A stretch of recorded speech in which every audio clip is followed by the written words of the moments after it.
BJP ने एक बार फिर से हरियाणा के फरीदाबाद लोकसभा सीट से कृष्णपाल गुर्जर को अपना प्रत्याशी बनाया है।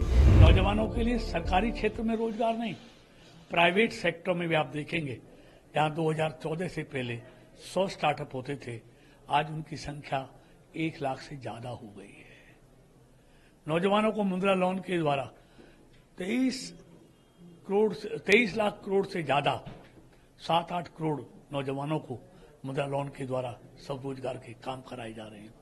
वहां आज नौजवान को रोजगार मांगने वाला नहीं, इन 9 सालों में उसको रोजगार देने वाला बनाया गया है। इनका जन्म 4 फरवरी 1957 में फरीदाबाद के मेवाल महाराजपुर में हुआ था।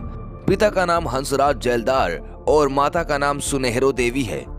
कृष्णपाल ने 1978 में जवाहरलाल नेहरू कॉलेज से बीए की डिग्री ली और मेरठ यूनिवर्सिटी से वकालत की डिग्री हासिल की। कुछ सालों तक वकालत करने के बाद इनका मन राजनीति में आने का हुआ तो 1992 में बीजेपी से जुड़ गए।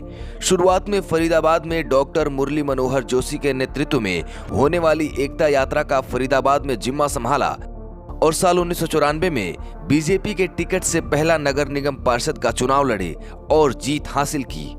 इस जीत के बाद बीजेपी ने इन्हें जिला अध्यक्ष नियुक्त कर दिया।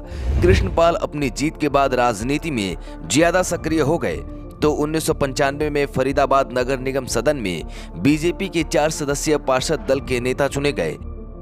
जनता के बीच में कृष्णपाल गुर्जर की पहचान बनने लगी तो साल 1996 में मेवला महाराजपुर विधानसभा से बीजेपी के ही टिकट से चुनाव लड़े और कांग्रेस के महेंद्र प्रताप सिंह को 26,417 वोटों से हराकर पहली बार विधायक बने। इस सीट से जनता के बीच में अपनी अच्छी खासी पहचान बना ली थी। साथ ही 1996 से 1999 तक हरियाणा के पूर्व सीएम बंसीलाल सरकार में परिवहन मंत्री के पद पर काम किया। अब तक कृष्णपाल ने राजनीति में अपनी पकड़ मजबूत कर ली थी और अपने जीवन में सफल भी होते गए। अब तक चुनाव में जनता ने इनका भरपूर साथ दिया और साल 2000 में अपनी मेवला महाराजपुर विधानसभा सीट से दोबारा चुनाव लड़ा। बसपा के प्रत्याशी महेंद्र प्रताप को सिर्फ 161 वोटों से हराकर दूसरी बार विधायक चुने गए। इस जीत के बाद भाजपा विधायक दल के नेता चुने गए।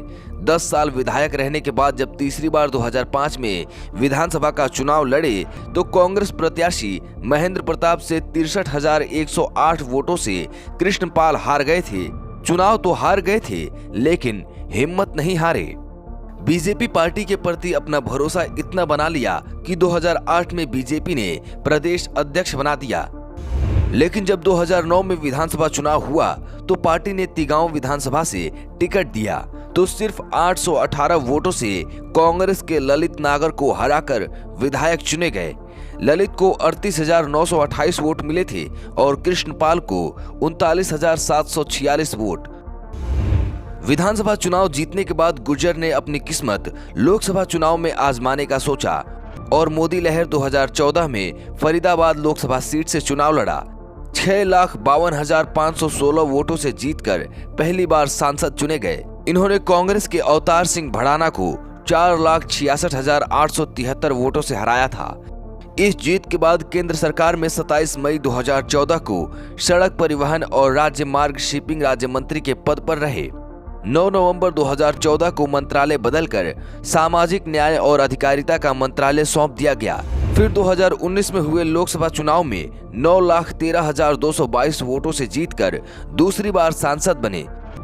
एक बार फिर से कांग्रेस के अवतार सिंह भड़ाना को 2,68,327 वोटों से हराया था।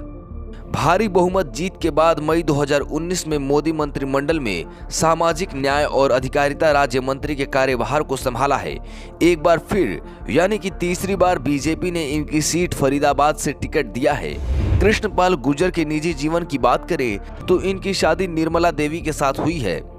इन दोनों का एक बेटा देवेंद्र है जो कि नगर निगम के उप महापौर हैं। बता दें कि गुर्जर की कुल संपत्ति 29 करोड़ 64 लाख रुपए की है। ये थी कृष्णपाल गुर्जर की कहानी। ऐसी और वीडियो के लिए पॉलिटिकल पंचायत जरूर फॉलो करें।